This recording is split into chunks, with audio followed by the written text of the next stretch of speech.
Alright, Brainiacs, buckle up because it's about to get funky. I'm Hugo, buzzing like a beehive and ready to pounce on some mind-blowing trivia today. Ever heard of a guy who could paint, invent, and even dream up flying machines? Whoa, let's sniff out who that is. Topic reveal time, let's roar and explore. We are talking about Leonardo da Vinci, the mega mind of the Renaissance. Painter, engineer, scientist, idea machine, all in one wild and crazy package. Okay, so who was he? Leonardo was born in 1452 near a place called Vinci in Italy, and yeah, that is why he is called Da Vinci. He lived during the High Renaissance, a time when artists aimed for harmony, balance, and super smart design. Think art that is brave and brainy. No guts, no glory. Word of the day, polymath. That means someone who is good at a bunch of different things. Leonardo painted, drew, studied nature, designed machines, and asked a million how does this work questions. For real, he was on the hunt for knowledge every single day. Speaking of wild stuff, check this out. His most famous painting is the Mona Lisa. People love her smile because it kind of changes as you look, like a shy sun peeking through clouds. The trick he used is called sfumato, which is a fancy way of saying smoky edges and soft shadows. No hard lines, just smooth as butter on a hot pancake. He also made The Last Supper, a giant wall painting of Jesus and the apostles at a very tense dinner moment. Right after Jesus says someone will betray him. The characters react in groups, hands flying, faces shocked. It is like a freeze frame right before the soccer ball hits the net. Drama City. But wait, here's a twist. Leonardo tried an experimental method on that wall, tempera on gesso instead of true fresco. It looked amazing at first, but it started to flake pretty fast. Innovation level, spicy, durability level, oops. Still, the design became one of the most copied images ever. And now, hold on to your fur. This next bit is bonkers. Leonardo drew the Vitruvian Man, the famous dude inside a circle and a square. It is about perfect body proportions and the idea that math rules nature. Imagine measuring a soccer field with your own arms. That is the vibe. Leonardo was not just about pictures. He filled huge notebooks called codices with notes and sketches, anatomy, optics, geology, rivers, machines, you name it. He measured things, tested ideas, and drew what he saw. But here is the bummer. He did not publish most of it, so other scientists did not get his ideas right away. Okay, now here is where it gets extra spicy. Flying machines! He sketched wings like bats, a helicopter-like screw, and even a parachute-style shape. He dreamed big, but metals and engines back then were not strong enough or light enough.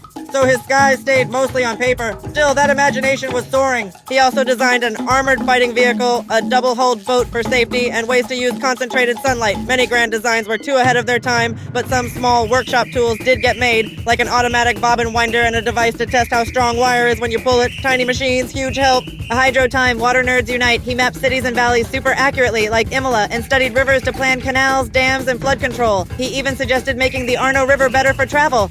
That is systems thinking, the whole river family working together like meerkats on patrol, but wetter. How did he get these cool jobs? He wrote a now famous letter to a duke named Ludovico Sforza. In it, he bragged politely that he could build bridges, forts, siege machines, and also paint, as a bonus. Boom, hired in Milan. Then the big hits rolled. The Virgin of the Rocks, The Last Supper, and even plans for a colossal horse statue. Speaking of that horse, here comes the plot twist. He prepared to cast a giant bronze horse, the Gran Cavallo. But in 1494, the bronze was diverted to make a cannon when trouble marched in. War said nay, and the statue never happened. Political storms kept stomping on his biggest dreams. Let me toss you a lightning round of arty goodness, lady with an ermine. That portrait looks like it might move. The head turns one way, the body another. Very fresh for the time. The little ermine is a clever symbol tied to the sitter, or to Duke Ludovico. Also, he and his crew painted a hall in Milan with trompe-l'oeil mulberry trees and a leafy ceiling so real your brain says, hey, where are the birds? Definitions, pit stop. High Renaissance means a sweet spot of balance and harmony in the late 1400s and early 1500s. Sfumato means smoky blending so edges melt. Trompe-l'oeil means trick the eye. Paint that pretends to be real space. Boom, vocab leveled up. Next up is a doozy, mystery time. Where was Leonardo actually born? On Chiano near Vinci or maybe Florence? Records back then were kind of spotty, so we do not have a sure answer. And there is a story that his teacher Verrocchio stopped painting after seeing Leonardo's angel in the baptism of Christ. Spicy rumor, but probably not true. Still fun to imagine the mentor going, well, my student just went supernova. Surprise blast! Even though Leonardo is super famous, fewer than 25 major paintings are safely his. Many projects were unfinished or lost. He moved a lot, chased patrons, and would start over if the materials annoyed him. Perfectionist pause, always tweaking. Another wow! In France, he built a mechanical lion for a pageant. It walked, then its chest opened to show lilies, a royal symbol. That is not just art. That is a mic drop on wheels. And people said he bought caged birds just to set them free. Now that is heart. A soft side under all that steel and sketching. Life tosses curveballs, though. When he was about 65, his right hand got weak, probably from a paralysis. He still worked some, taught, planned, and dreamed. He spent his last years in France with a student named Francesco Melzi, who inherited his stuff and papers after Leonardo died in 1519. Here's a brain teaser for you. If Leonardo had published all his science on bodies, light, water, and machines, would science have sped up? Maybe doctors and engineers would have had a supercharger centuries early. We will never know, but it is fun to picture history swerving like a gazelle doing a quick juke. Culture impact check. Artists learned from him how to show feelings with hands, faces, and poses. His studies of muscles and light changed how people painted bodies. Not just pretty, but believable.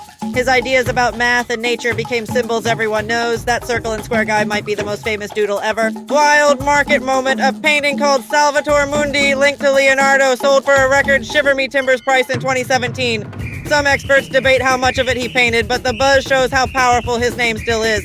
That is star power that lasts longer than a desert rock. Quick travel map of his life. He trained with Verrocchio in Florence, moved to Milan under Sforza, zipped to Venice for defense projects, worked for Cesare Borgia making maps, returned to Florence to start the Mona Lisa, went back to Milan, tried Rome under the Medici, and finally settled in France with King Francis I.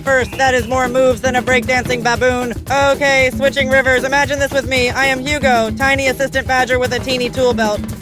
Leonardo says, Hugo, pass the gears, and I'm like, you got it, maestro. We test a bobbin winder, we set some birds free, we doodle a lion that actually walks. Then snack break. Grapes for Leo, honey for me. Obviously, Hakuna Matata, Genius Edition. What made him special, you ask? Curiosity with claws. He looked, measured, drew, tested, and then used what he learned to make better art and better ideas. Studio, workshop, courtroom, riverbank. He turned the whole world into a classroom. Stay curious, little one. That is the secret sauce. And now pause for a moment. One more surprise. Even with so few finished paintings, his style spread through students and copycats. Subtle shading, clever poses, calm but powerful faces. A small pack of works. A giant roar of influence. That is some apex predator level art history. Time for a speedy recap. Mona Lisa smile.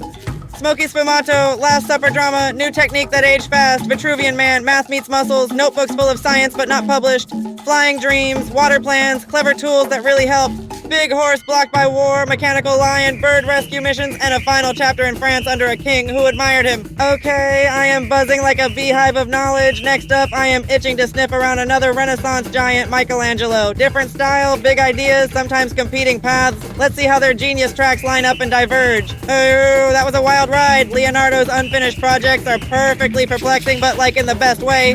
Keep your tails wagging and your questions charging forward. Stay wild and wonderful until next time.